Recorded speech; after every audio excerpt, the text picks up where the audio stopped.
मनुस्मृति बड़ा पवित्र ग्रंथ है, लेकिन उसमें हाँ आक्षेप है उनमें। जैसे जैसे जैसे यदि वेद का एक भी मंत्र किसी शूद्र के कान में पड़ जाए तो पिघला हुआ शीशा उस शूद्र के कान में डाल देना।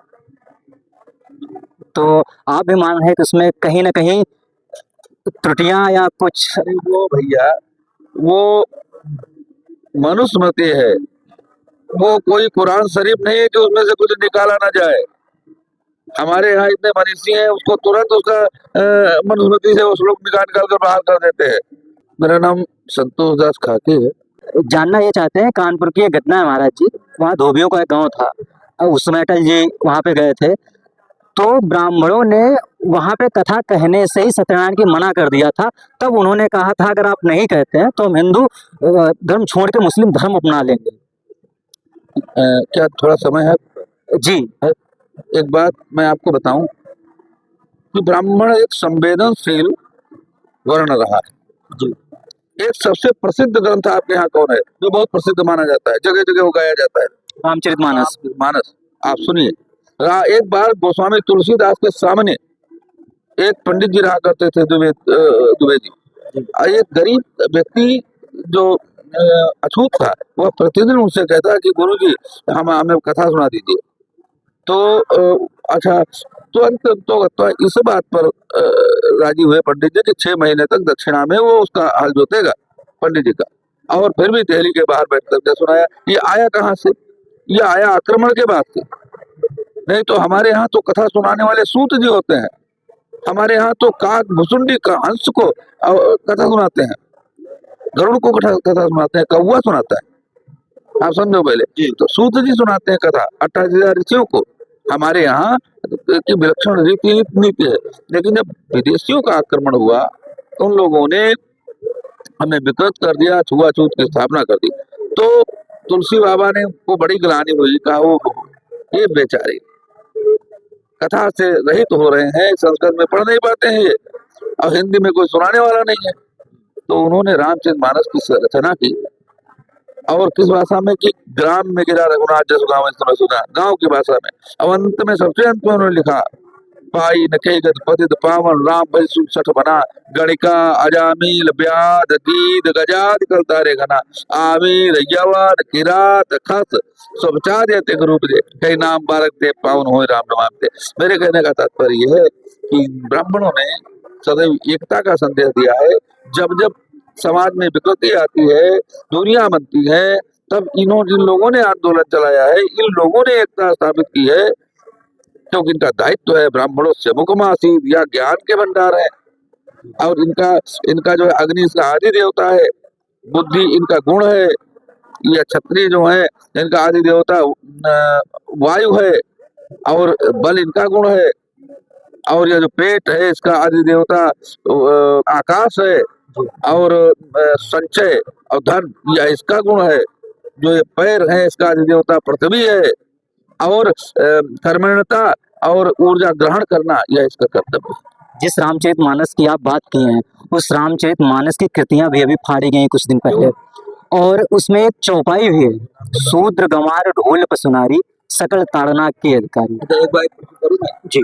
हम लोग गांव में रहते हैं, मैं आपसे कहता हूं कि ये मोबाइल भैया मेरा ताड़े रहना, मैं थोड़ी देर बाद आता हूं। क्या मतलब इसका? देखना देखना देखना, ताड़े रहना देखना नहीं है।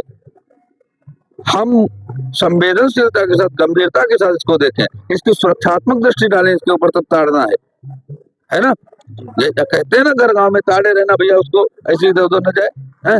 तो ताड़ने का अर्थ ही गलत है, उसमें वो अवधि में लिखी है, ग्राम में गिरा में लिखी है। सही अर्थ फिर क्या हुआ महाराज? क्योंकि उनको प्रॉब्लम जो हुई समस्या में वो इसी चीज से हुई, और यही कारण है कि आप हमारा ढोल को सुरक्षा के साथ नहीं देखा जाएगा तो उसको फूट जाएगी। गंवार को उसकी सुरक्षा नहीं की जाएगी, उस पर नजर नहीं रखी जाएगी, तो जिस डाल पर चढ़ा है उसी डाल को काटा चालू कर देगा वो। पशु जानवर को, भैंस तुम्हारी है दरवाजे पर बंधी है, उस सुरक्षात्मक दृष्टि पर नहीं डालोगे तो कोई खोल ले जाएगा। पशु नारी को उसकी सुरक्षा नहीं करेंगे, आप सुरक्षात्मक दृष्टि नहीं डालेंगे तो सीता की भांति रावण को लेकर चला जाएगा। उन्होंने नारी को उसमें हनन की दृष्टि से बताया उस चौपाई का जो उन्होंने भावार्थ निकाला। हाँ, कैसे कहा?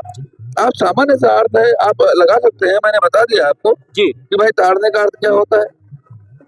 हाँ, तो ये स्थिति है। अभी एक और बयान आपको राहुल गांधी का याद होगा, उन्होंने कहा था मनुस्मृति जो पवित्र ग्रंथ सनातन धर्म, और उसी पे चाहे राम कृष्ण सब लोग उसी का अनुसरण करते हुए चले उस पे, बताया कि वह बलात्कारियों को संरक्षण देती है। मुख्य बात है कि आपको ये मोबाइल मिल जाए, तो अब उसमें आपका लॉक भी पड़ा है, तो जब आपको मिल जाएगा तो पहले पता लगाएंगे कि भाई मैं आपको बेईमान नहीं कह रहा, चोर नहीं कह रहा, लेकिन पहले पता लगाएंगे मोबाइल है किसका। और जब मोबाइल वाला कोई व्यक्ति नहीं मिलेगा तो आप दुकान पर जाएंगे, कहेंगे इसका लॉक तोड़ो, फिर कहेंगे इसका डाटा साफ कर दो, फिर कहेंगे इसको क्लीन कर दो, और फिर हम अपने तरीके से इसका यूज करेंगे, स्वामित्व हो जाएगा। जब भारत को विदेशियों ने अपने चंगुल में बना रख लिया, तो क्या मनुस्मृति, क्या रामायण, क्या भागवत, वो उन्होंने अपना समझ करके उसमें अपना डाउनलोड किया, जबकि हमारी मनुस्मृति में इस तरीके का कोई भी तर्क नहीं है, न तो कोई ऐसी व्यवस्था है, न तो कोई ऐसे संदेश है। मनुस्मृति बड़ा पवित्र ग्रंथ है, लेकिन उसमें हाँ आक्षेप है उनमें। जैसे जैसे जैसे यदि वेद का एक भी मंत्र किसी शूद्र के कान में पड़ जाए तो पिघला हुआ शीशा उस शूद्र के कान में डाल देना। तो आप भी मान रहे हैं कि उसमें कहीं ना कहीं त्रुटियां या कुछ? अरे वो भैया, वो मनुस्मृति है, वो कोई कुरान शरीफ नहीं है कि उसमें से कुछ निकाला ना जाए। हमारे यहाँ इतने मनीषी हैं, उसको तुरंत उसका मनुस्मृति से वो श्लोक निकाल कर बाहर कर देते हैं। हम उसी बात को मानते हैं जिस पर जो तर्कयुक्त है। हमारा वैज्ञानिक धर्म है, हम किसी ग्रंथ को तब तक ही स्वीकार करते हैं जब तक वो तर्क की कसौटी पर खरा उतरता है। हम अंधभक्त नहीं है, यह सनातन है। हम पीपल को तभी पूजते हैं जब हमको मालूम है कि उसमें ऑक्सीजन मिलती है हमें। नदी को, गंगा को तभी पूजते हैं जब हमको पता है यह सबसे पवित्र जल होता है। हम तुलसी को तभी पूजते हैं जब मालूम है दुनिया का सबसे एंटीबायोटिक यही है। हम गाय को माँ तभी कहते हैं जब हमको मालूम है इसके गोमूत्र में भी असाध्य रोगों को नष्ट करने की क्षमता है।